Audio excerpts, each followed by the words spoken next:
కొంతమంది వ్యక్తులు చూస్తే బాగా ఉద్యోగంలో కష్టపడి పనిచేస్తుంటారు కానీ వారికి మానసికంగా చికాకులు, ఉద్యోగంలో మానసిక అశాంతి అధికంగా ఉంటుంది.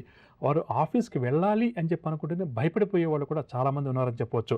అంటే అక్కడికి వెళ్ళంగానే ఎటువంటి రిస్క్ వస్తుందో, కస్టమర్స్ ఎటువంటి వారొస్తారో, లేకపోతే వాళ్ళ పై అధికారి ఏమంటారో అని చెప్పేసి ఈ విధంగా రకరకాలుగా భయపడేవారు కొంతమందైతే, మరికొంతమంది వ్యక్తుల్ని మనం పరిశీలన చేస్తే మనకు చూడ్డానికి అది కాస్త ఆశ్చర్యంగాను, హాస్యాస్పదంగాను అనిపించవచ్చు. వారికి ఉద్యోగానికి వెళ్ళాలంటే ఇష్టముండదు. ఎప్పుడు ఏదో ఒక కారణం చేత ఆఫీస్‌కి సెలవులు పెట్టి ఇంట్లో కూర్చుంటూ ఉంటారు. ఎప్పుడూ కూడా వారి మనసు స్థిమితంగా ఉండదు అని చెప్పవచ్చు. ఆఫీస్‌లోకి వెళ్లి పని చేయాలి, టేబుల్ మీద కూర్చుంటారు. వాళ్ళేదో కంప్యూటర్, ల్యాప్‌టాప్ లేకపోతే వాళ్ళ ఫైల్స్ ఓపెన్ చేస్తారు.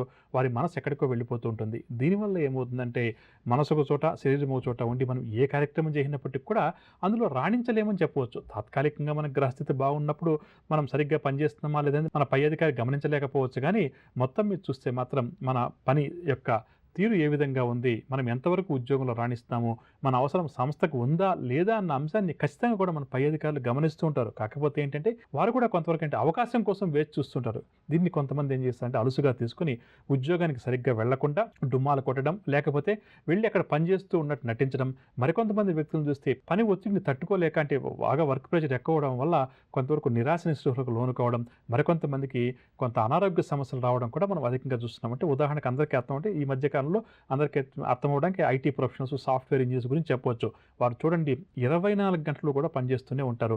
ఇంటికొచ్చిన తర్వాత కూడా వారు వెంటనే కంప్యూటర్ ఆన్ చేసి వారి యొక్క ఆ ప్రాజెక్ట్ ఏదైతే ఉందో పూర్తి చేయడం కోసం పనిచేస్తుంటారు.